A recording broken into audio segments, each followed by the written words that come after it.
Hi folks, welcome back to the shop. Today we're talking about this GODYGA TorchEye X1 clip light. Now we've had other clip lights on the channel before, like this Olight Oclip Pro, but what makes this one different? We press this button on the center, you'll see it has a display. I press it again, it'll turn that red light off. But we have a display here in the center, and I can press it and turn the red light on, or I can rotate this dial, go to the white light, or I can rotate it to another position, and you'll see it has a red laser. Right, so I can use this red laser to point things out, but it also has another feature. So if I hold this button down, it has kind of a haptic sensor and it kind of vibrates in your hands. And you can see if you look at the display, it's a laser distance measuring tool. So right now it's showing 4 feet 11 inches, it has a fractional measurement there at the bottom.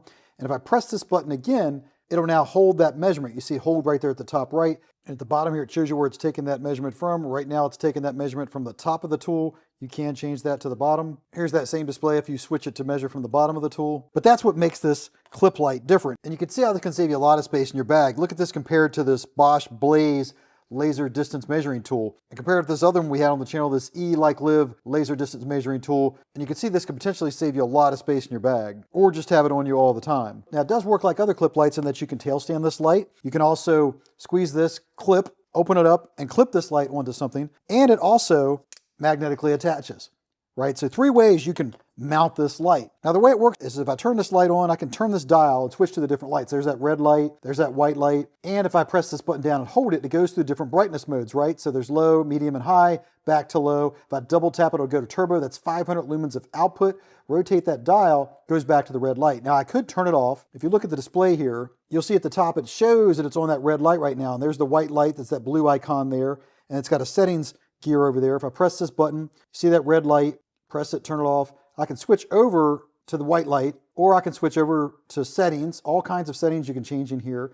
And then there's that laser distance measuring tool there. It's got that icon at the top. Now, as I turn this dial, I can feel it vibrate a little bit. It's got a haptic sensor in it that feels like the device is giving you that feedback, so you know that you're actually turning the dial and it's making movements. Once you feel this thing haptically vibrate, the dial actually turns a little bit more. So you can change through the 3 different lights while this is off or while it's on. Now GODYGA is known for making laser-based optical tools for golf, right? Like rangefinders and things like that. So I think that's where that measurement tool comes from. I also think maybe that's where this green circle comes from. Now it does have an optional golf scoring menu in here. You can see I have it off, but if I were to press that and then turn the dial and turn it on, you'll see it does have that golf icon now at the top. But I'm not planning to use that feature, so I'm going to leave it off. And when you turn it off, that menu goes away at the top, so you don't have to be distracted by that again. So now you just have 4 different menu options up there: the red light, the white light, the measuring tool, or settings. Now if you go into settings, there's all kinds of things you can change in here. You can change whether it measures from the front of this light or from the back of this light, like you can any laser measuring tool. Like I can press that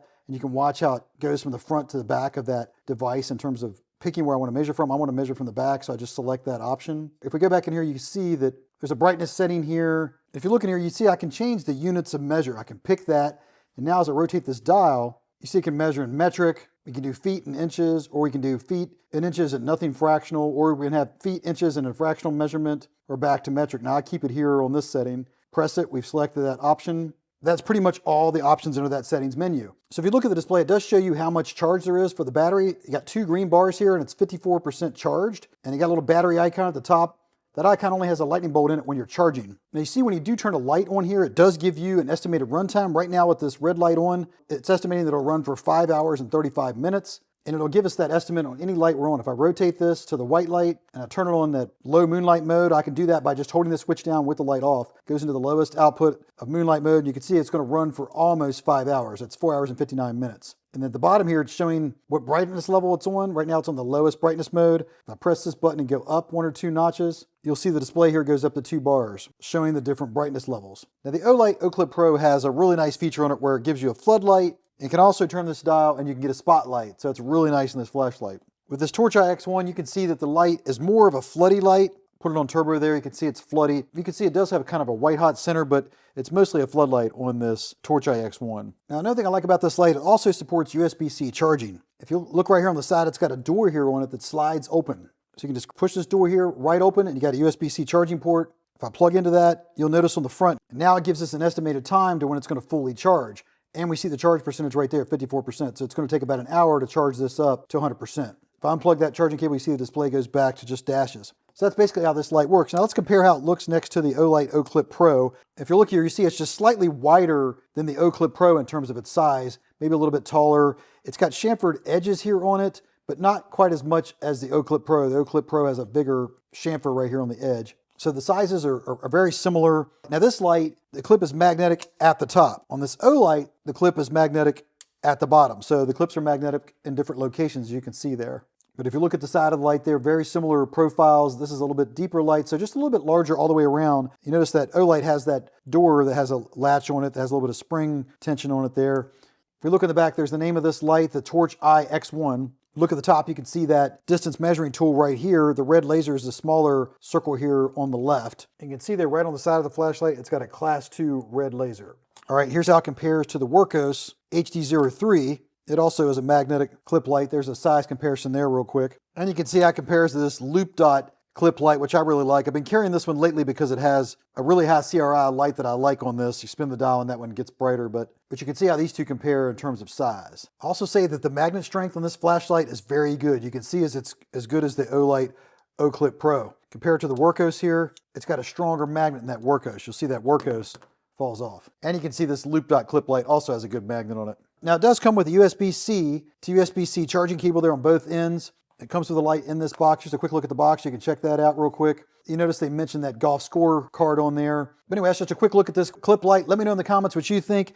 I think it's interesting to have this measuring tool on you all the time. The downside, of course, is that this display, if you turn this light on, that the light is shining in your eyes while you're trying to see the display. That's one of the drawbacks. So you just have to make sure that you're not looking at that display when the light's on. But that's one of the drawbacks there. This light also automatically shuts off after 10 seconds. So for example, right now, the red laser is on at the top of this light. If I press it, it's going to turn that laser off. And if I set this light down and wait 10 seconds, it's going to turn off automatically. Now I could speed that up by spinning this dial, right? Rotating it real fast and it turns off. But if I just set this down and wait 10 seconds, it will turn that light off. And you can see it's done that on its own right there. Now if this light is off and I double tap the button, it will go into the brightest mode of whatever light you turned it off with it on. So right now it's in the brightest output, which I think is 40 lumens for that red light. I tap it again, it'll turn it off. If we go over to that white light and I turn it off and we double tap with that, it goes into that turbo output of 500 lumens. Tap it, we turn it off. Again, it'll automatically shut off on its own, or I could spin this dial to turn it off. If we tap and hold, of course, it'll go into the lowest mode. That's that moonlight mode. Same for the red light. Now, if we want to change the brightness of this red light once it's on, we just double tap and it goes to that higher 40 lumen output for the red light. Double tap again, it goes back to that lower lumen output for the red light.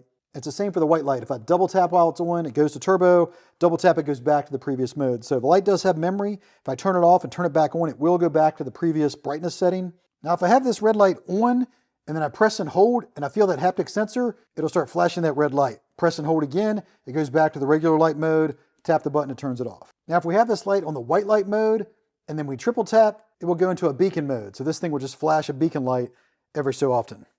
And if I want to turn that off, I just tap the button again and it turns it off. But if the light is off and I triple tap this button, it's got a strobe light there. Tap it again, turns that light off. So there you have it. That's the GODYGA clip light. I'll have a link in the description below so you can check it out. Let me know in the comments what you think of this light. Is it helpful to have a laser distance measuring tool with you on your flashlight? And with that said, I'll catch you in the next video.